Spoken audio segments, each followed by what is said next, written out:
Olá, boa noite a todos. Bem-vindos à Casa da Esperança em mais uma quarta-feira. Que nós possamos, nesse momento, reunidos, elevar os nossos pensamentos, a nossa fé e a nossa esperança, para que mais uma vez possamos estar abertos para refletir sobre as palavras de Jesus. O Evangelho da noite. Bem-aventurados os aflitos, capítulo 5 do Evangelho segundo o Espiritismo. Ele nos fala: bem-aventurados os que choram, pois que serão consolados. Bem-aventurados os famintos e os sequiosos de justiça, pois que serão saciados. Bem-aventurados os que sofrem perseguição pela justiça, pois que é deles o reino dos céus. São Mateus 5, versículo 4, 6 e 10. Bem-aventurados vós, que sois pobres, porque vosso é o reino dos céus. Bem-aventurados vós, que agora tendes fome, porque sereis saciados. Ditosos sois, vós que agora chorais, porque rireis. Lucas, capítulo 6, versículo 20 a 21. Ai de vós, ricos, que tendes no mundo a vossa consolação. Ai de vós que estáis saciados, porque tereis fome. Ai de vós que agora rides, porque sereis constrangidos a gemer e a chorar. Lucas capítulo 6, versículos de 24 a 25. Justiça das aflições. Nos chama o Evangelho para reflexão. Somente na vida futura podem efetivar-se as compensações que Jesus promete aos aflitos na terra. Sem a certeza do futuro, essas máximas seriam um contrassenso. Ainda mais, seriam um engodo. Mesmo com essa certeza, dificilmente se compreende a convivência de sofrer para ser feliz. Dizem, para se ter maior mérito. Mas então pergunta-se, por que sofrem uns mais do que outros? Por que nascem uns na miséria e outros na opulência, sem coisa alguma haverem feito que justifique essas posições? Porque uns nada conseguem, ao passo que a outros tudo parece sorrir. Todavia, o que ainda menos se compreende é que os bens e os males sejam tão desigualmente repartidos entre o vício e a virtude, e que os homens virtuosos sofram ao lado dos maus que prosperam. A fé no futuro pode consolar e infundir paciência, mas não explica essas anomalias que parecem desmentir a justiça de Deus. Entretanto, desde que admita a existência de Deus, ninguém o pode conceber sem o infinito das perfeições. Ele necessariamente tem todo o poder, toda a justiça, toda a bondade, sem que o que não seria Deus. Se é soberanamente bom e justo, não pode agir caprichosamente nem com parcialidade. Logo, as vicissitudes da vida derivam de uma causa, pois que Deus é justo, justa de ser essa causa. Isso o que de cada um deve bem compenetrar-se. Por meio dos ensinamentos de Jesus, Deus pôs os homens na direção dessa causa e hoje, julgando suficientemente maduros para compreendê-la, lhes revela completamente a aludida causa por meio do Espiritismo, isto é, pela palavra dos Espíritos. Que essas palavras fiquem hoje e sempre para a nossa reflexão. E hoje temos conosco, para conduzir o trabalho, a nossa companheira Joelena, com a continuidade do nosso estudo no capítulo Os Sinais da Renovação. Boa noite a todos e que Jesus, em sua infinita misericórdia, nos envolva na noite de hoje para as reflexões da noite, no tema abordado. Que Jesus tenha misericórdia de mim a falar, de vocês a escutar. Mestre amado, que cada lar aqui presente, nesse momento ímpar que nos disponibilizamos a estarmos juntos para ouvir as palavras do Evangelho do Cristo. O tema abordado na noite é do livro Jesus no Lar, na psicografia de Francisco Xavier, do espírito Neio Lúcio. O capítulo é o capítulo 24, os sinais de renovação. E ele logo inicia assim: ante a assembleia familiar, o mestre tomou a palavra e falou persuasivo. E quando o reino divino estiver às portas dos homens, a alma do mundo estará renovada. E quando o reino divino estiver às portas dos homens, a alma do mundo estará renovada. Quando eu ouço essas duas palavras, reino divino, eu recordo de André Peixinho, que ele conta muito uma história do pai dele, Aristóteles Peixinho, de uma das palestras que ele fez lá em Serrinha. E ele conta, claro, que de uma forma muito engraçada. Eu só vou trazer mais ou menos o teor, né? Infelizmente não terei como reproduzir, né, toda a história. Mas ele conta que ele foi fazer uma palestra e justamente falava sobre essa questão do reino divino, de alcançarmos o reino divino. E ele então, Aristóteles Peixinho, diz: não, vamos fazer um reino de Deus aqui na Terra, vamos tomar posse, né? Então, o que é que ele traz, né, de provocação quando ele fez essa palestra? De que podemos e devemos sim buscar esse reino de Deus aqui. E como, Joelena? Através das nossas atitudes, dos nossos esforços de transformação. Como diz, né, Kardec. O reino divino, o Cristo, o Mestre, não está tão distante. Eu já trouxe, não sei se quem está aqui presente já ouviu essa mensagem que eu trouxe de Joana de Ângeles, uma mensagem belíssima sobre o Cristo. E ela nos fala que todos nós temos o nosso Cristo interno, ou seja, o Cristo está em nós, Deus está em nós, somos centelhas divinas, mas ainda em bolota, né? Como a bolota do carvalho. O próprio Evangelho já traz isso também, já nos alerta. Precisamos ainda romper a casca da semente. Precisamos, todos nós, ainda brotar, coisa que ainda não conseguimos fazer.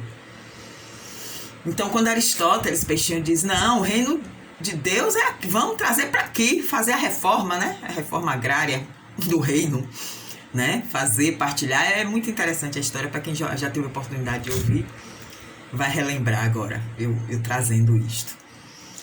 E nós, como diz Joana, trazemos o nosso Cristo interno manietado. Todos nós trazemos ele manietado, né? Nós não deixamos que ele haja. Ele fica aqui dentro, caladinho, ele tenta, né? Sheila também traz uma mensagem sobre o Cristo interno, belíssima, quando ela nos diz assim: Jesus, né? Nosso Jesus está te conclamando a paz, enquanto o mundo te conclama a guerra. Jesus te conclama a tolerância, enquanto o mundo te conclama, né, ao balbúrdio, à falta de indulgência, ao julgamento, à crítica. Então, claro, né, tem muito mais dessa mensagem, é bela. O que é que cada uma diz, tanto Joana quanto Sheila? Aproveite o Jesus interno, o Mestre interno, aproveite o Cristo interno, né? Não vamos deixá-lo mais manietado como ele vem estando em cada um de nós. E aí eu trago a reflexão de falamos, inclusive nós, né, que estamos na doutrina espírita, vivemos a bradar: não, eu sou espírito. Infelizmente, alguns, inclusive, ainda incorrem no erro de dizer: eu tenho um espírito. Já tem aí, né, uma observação meio que contrária, porque eu não possuo um espírito, eu sou o próprio, né? Sou eu, espírito. Então nós vivemos a conclamar, não, é quando uma pessoa acontece algo, não, porque a vida, porque a questão espiritual, a vida realmente é impermanente. Mas nós ainda insistimos em querer controlá-la.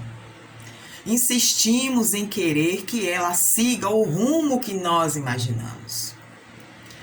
Por quantas vezes detemos, não deixamos realmente o nosso Cristo falar e nos detemos em vícios, sejam eles de qualquer ordem. E aí, por exemplo, uma pessoa que tem um vício alimentar, né? Tem tantas pessoas viciadas em comida realmente, não só no próprio alimento, como também em doces e outras, né? Outras iguarias, pizzas, Coca-Colas e etc. Né? Quantos vícios desses? E nós nos mantemos firmes nesses vícios. Quem bebe Coca-Cola? Tem pessoas, inclusive, que o vício é tão grande que já acorda, amanhece bebendo Coca-Cola. Aí quando se fala, mas Coca-Cola e tal, você bebendo tanto, você não sabe. Eu sei que isso não faz muito bem, mas esse eu sei não é verdade. É um rumor do conhecimento. O verdadeiro conhecimento, ele nos liberta. Por isso que o Cristo nos disse, conheceis a verdade, ela vos libertará. Quando eu olho, isso é porque é como criança. Criança não... Você vai conversar com a criança e dizer, minha filha, meu filho, criancinha linda, olha isso, não pode comer tanto. Esse doce você não pode exagerar, porque pode lhe trazer uma diabetes, pode lhe trazer tal problema. A diabetes tem outras dificuldades, porque ela traz outras consequências. Você pode ficar cego, você pode ter amputado dedos, pernas, mão e tal. A criança entende isso? Parem aí para relembrar. Né? E para quem tem filhos ou lida com sobrinhos, etc. É óbvio que não. A criança vai ficar assim, olhando para você. Tá, tia? Tá, mãe? Tá? Ela finge. Ela, dentro do mundinho dela, do universo dela, ela só entendeu o seguinte: mamãe não quer que eu coma doce. Ou titia não quer que eu coma tanto doce. Mas mesmo assim ela não obedece. Porque ela não sabe da verdadeira consequência. Então isso ocorre no adulto também. A criança interna é que vem para a ativa, é que vem para o controle. E aí diz, tá bom, eu sei.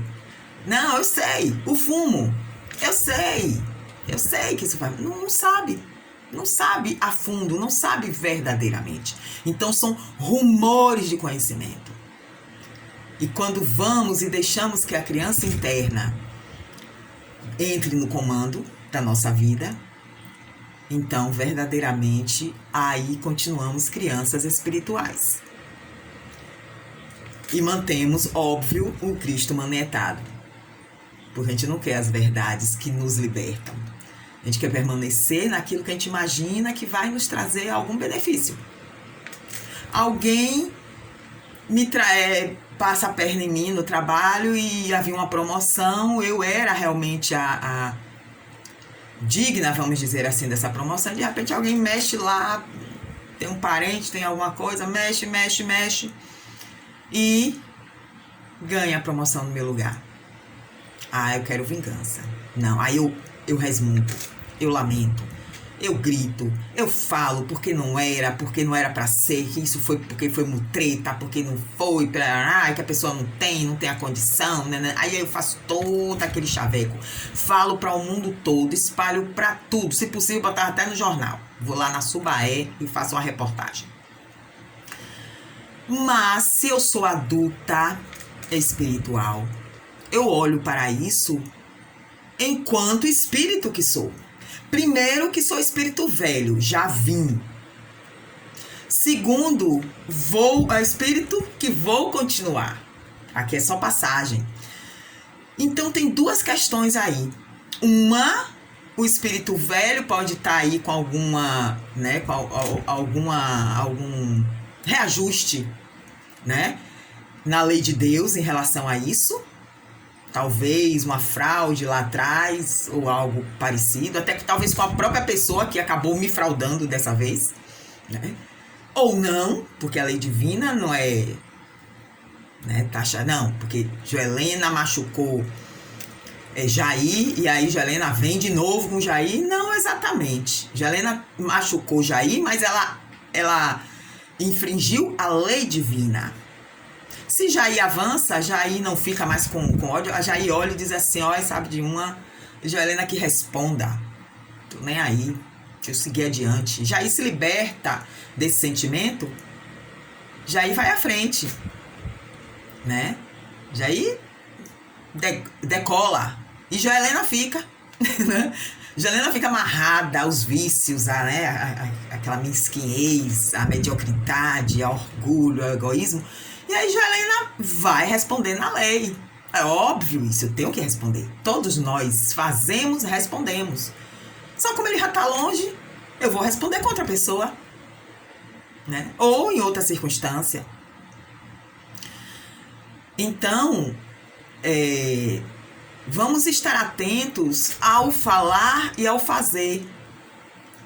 Eu sou espírito, então vamos ser adultos espirituais, né? Vamos lembrar, por exemplo, se eu também não tenho reajustes com a lei divina nesse campo, porque é óbvio que reajuste eu tenho, né? Lógico, eu estou num planeta de prova e expiação.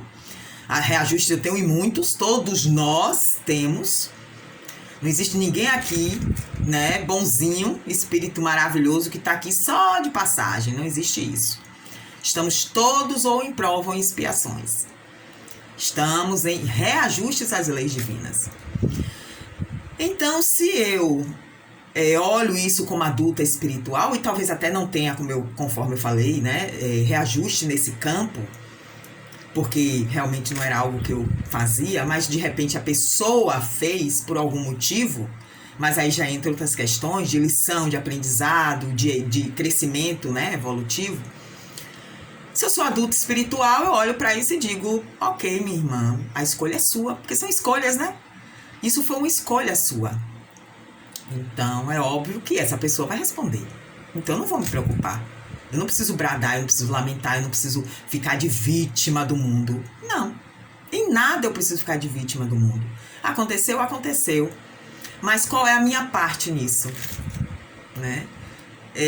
Freud tem uma frase, eu não sei se saberei dizer, mas eu vou dizer pelo menos o conteúdo dela, né? Quando ele diz assim, qual é a sua parte, né, na bagunça que você reclama?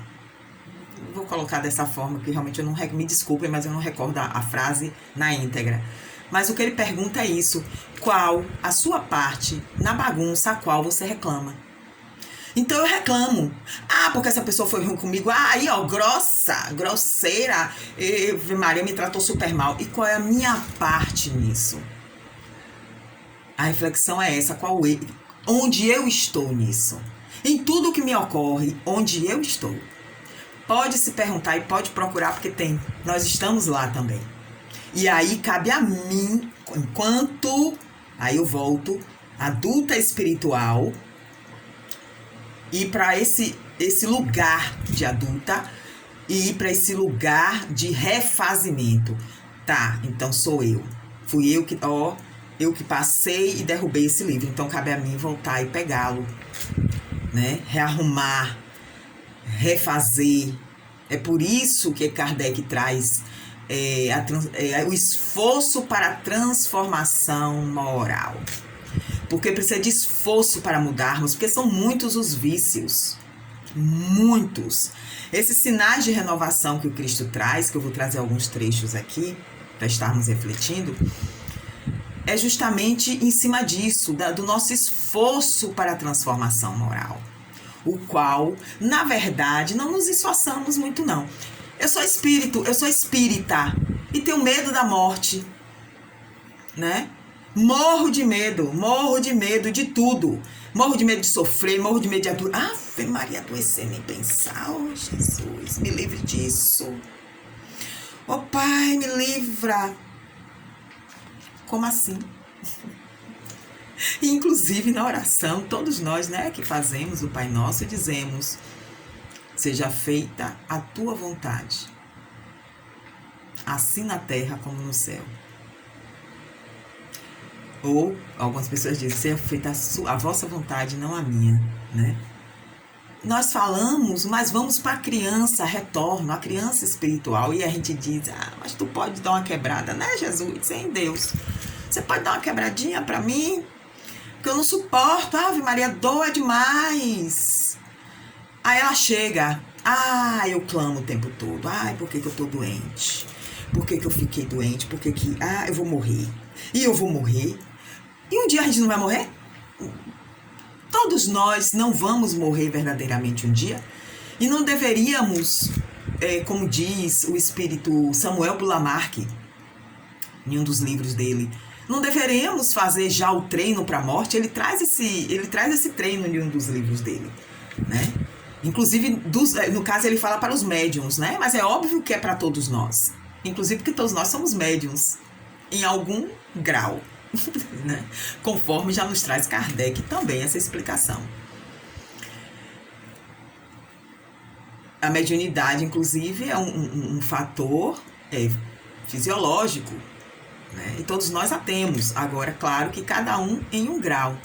Aí vai do desenvolvimento nosso, da maior expansão do perispírito, e também aí entra a questão da nossa glândula pineal, para as maiores percepções, que são os médiuns ostensivos, né? Como se coloca.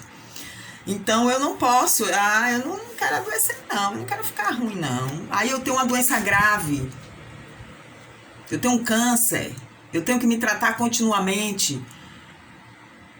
Aí eu vou para a criança, e para a reclamação e para o vitimismo. Eu não olho que aquilo ali, na verdade, é uma grande lição de aprendizado. É por isso que Joana nos traz, naquele trechinho, a paciência. A dor é uma bênção que Deus envia a seus eleitos. Não vos aflijais, pois quando sofrerdes mais, bendizei ao contrário, Deus Todo-Poderoso, que vos marcou pela dor neste mundo, para a glória no céu. É expurgação. Ninguém é tão bonito assim. Todos nós, ninguém é tão fofinho, né? Para que verdadeiramente passe leso nas coisas. Claro que dói. Joelena, sofrimento, mas é opcional. A dor é inevitável, mas eu sofrer, eu me entregar ao sofrimento, isso é opcional. Eu opto por ser otimista nesse momento. Eu opto pela vida, com as limitações. Eu, Joelena, opto sempre pela vida, né? As limitações vêm, mas também elas podem ir. Lembre-se disso. Às vezes a misericórdia divina nos traz um alento. Quando verdadeiramente olhamos para aquilo, o que é que eu preciso aprender? Veio uma dor de dente, o que é que eu preciso aprender com essa dor de dente? Uma dor na mão. O que é que eu preciso aprender com a dor na mão? O que é que ela me traz? Né? Vamos refletir. Então, Cristo aqui traz: o mais poderoso não será o mais desapiedado, e sim o que mais ame. O vencedor não será aquele que guerrear o inimigo exterior até a morte, em rios de sangue, mas o que combater a iniquidade e a ignorância dentro de si mesmo, até a extinção do mal nos círculos da própria natureza. O esforço que eu faço para a minha transformação moral. É o que eu falei até agora, né? O vencedor, quando eu contei a história da promoção. Se eu sou adulta espiritual e olho realmente para a frente, para cima, como diz também no Evangelho, né? Eu tenho o olhar voltado para cima e não o jugo voltado para o chão, a visão é outra.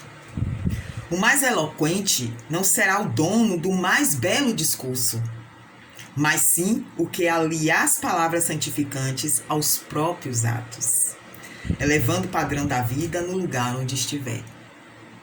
Eu sempre, na minha fala, eu busco, quando alguém me pergunta, eu sou muito sincera naquilo que ainda não consegui. Tem muita coisa que eu não consegui ainda alcançar.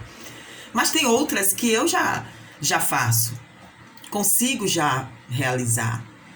Então eu busco trazer tanto de um lado quanto do outro, aquilo que eu não consigo e aquilo que eu já consigo.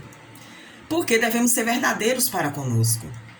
poxa, isso eu ainda tenho, não adianta. E vamos ter paciência conosco também, né? A evolução, ela vai se dando passo a passo. É por isso, volto a dizer, Kardec traz o esforço.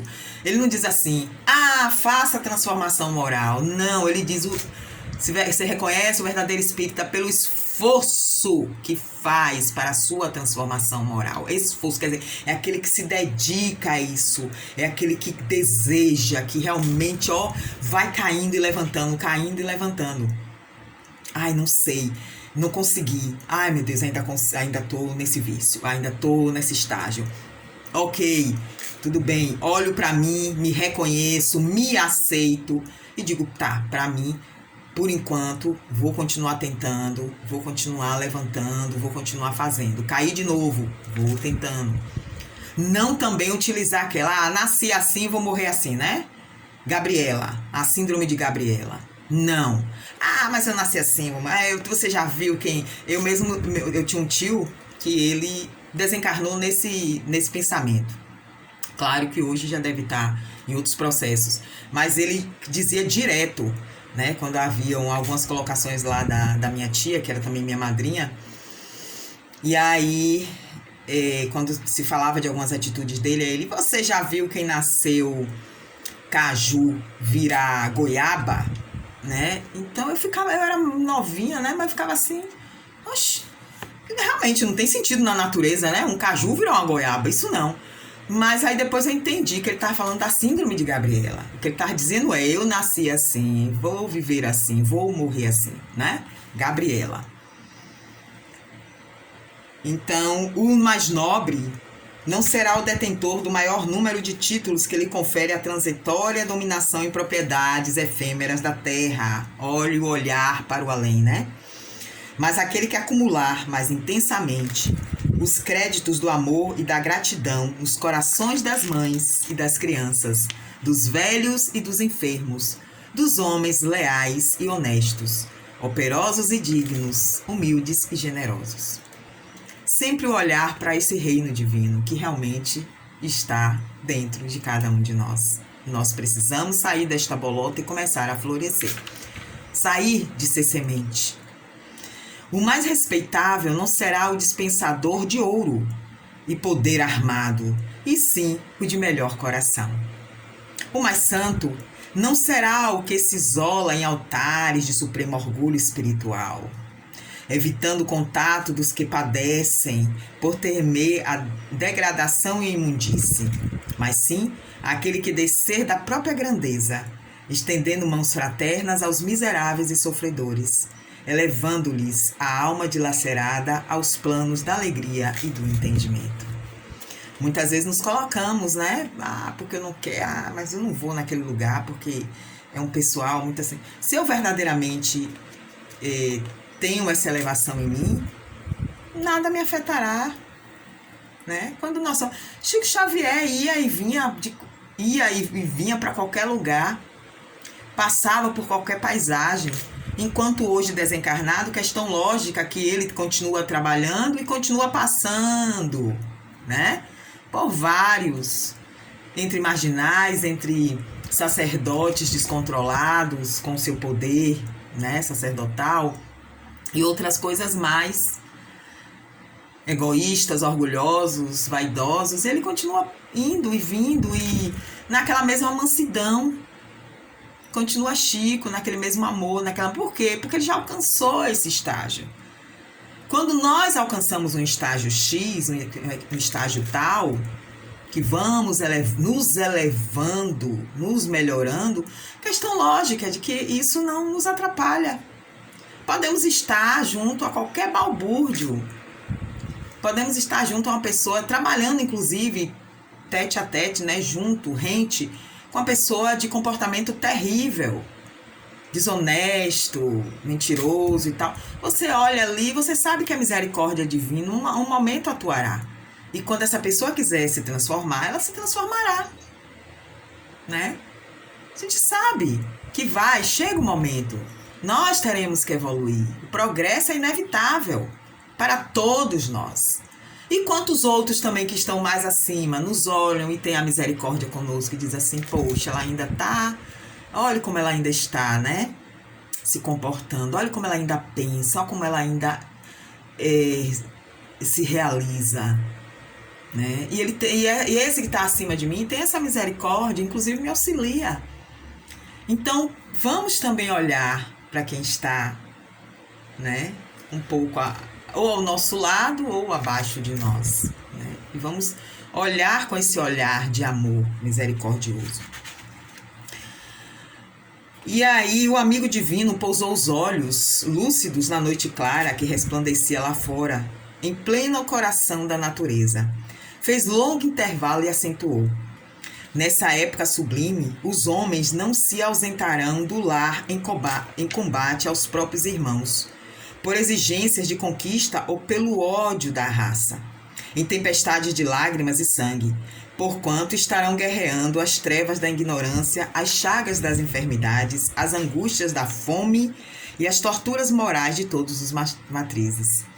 Quando o arado substituiu o carro suntuoso dos triunfadores nas exibições públicas de grandeza coletiva, quando o livro edificante, ao absorver o lugar da espada no espírito do povo, quando a bondade e a sabedoria presidirem as composições das criaturas para que os bons sejam venerados, quando o sacrifício pessoal em proveito de todos constituir a honra legítima da individualidade, a fim de que a paz e o amor não se percam dentro da vida.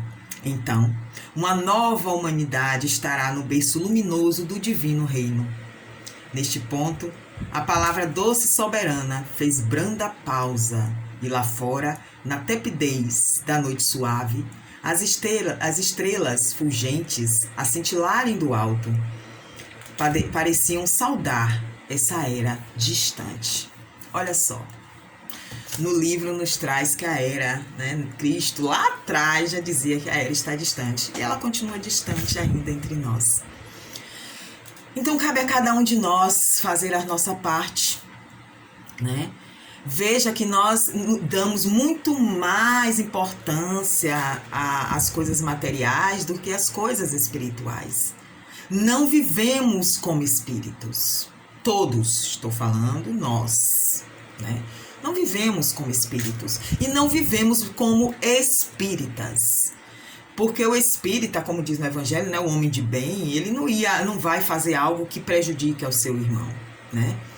E aí eu trago agora no finalzinho uma pequena reflexão aí sobre o Covid que ainda permanece entre nós e que vem se alastrando e complicando aqui no Brasil, aqui na nossa Bahia.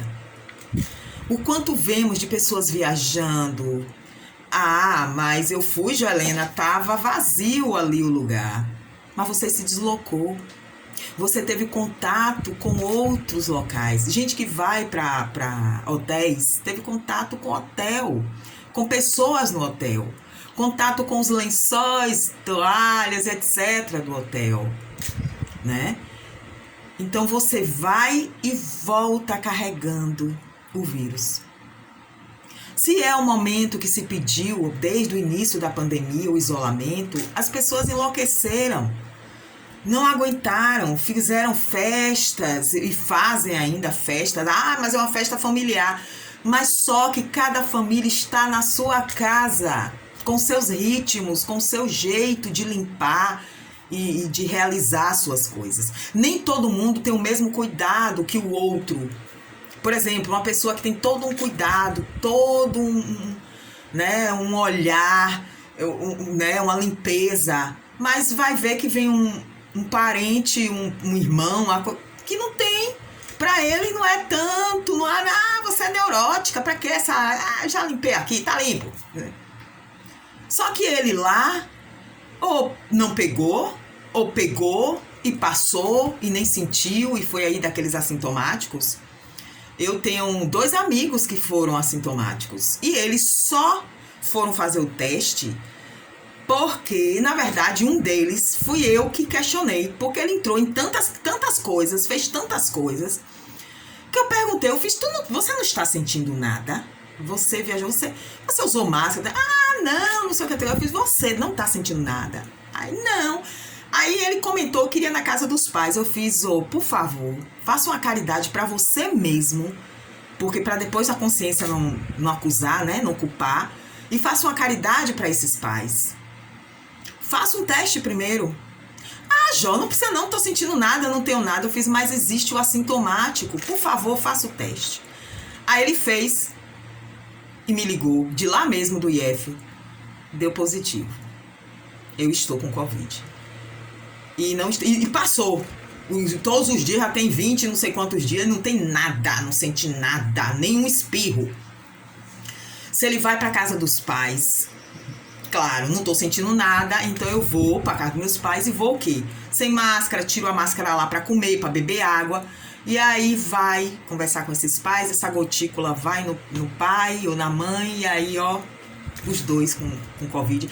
Ele não sentiu nada, mas os pais, será que não sentiriam também? Será que esses pais não iriam até o óbito?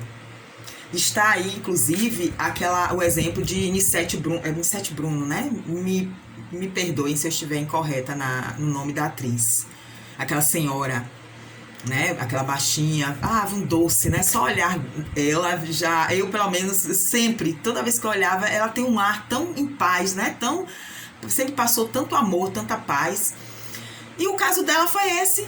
Ela ficou isolada o tempo todo, com tudo muito bem limpo, com tudo muito bem higienizado, com todos os cuidados possíveis, totalmente em cúpula, isolada, cumprindo isolamento.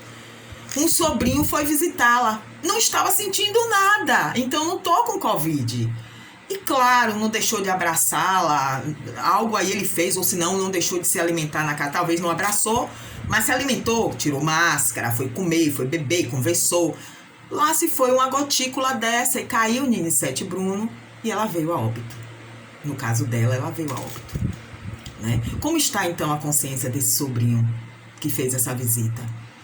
E como está a nossa consciência, que vamos a pizzarias, a bares, a passeios, né? Como está a nossa consciência? Porque às vezes você não pegou, você não tem nada. Ou pegou de uma forma leve.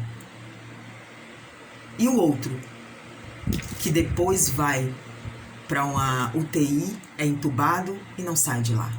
Alguns saem, alguns sofrem os piores pesadelos, as piores torturas do Covid no último estágio, como tem aquele terapeuta Jordan Campos, para quem o conhece, eu já ouviu falar dele.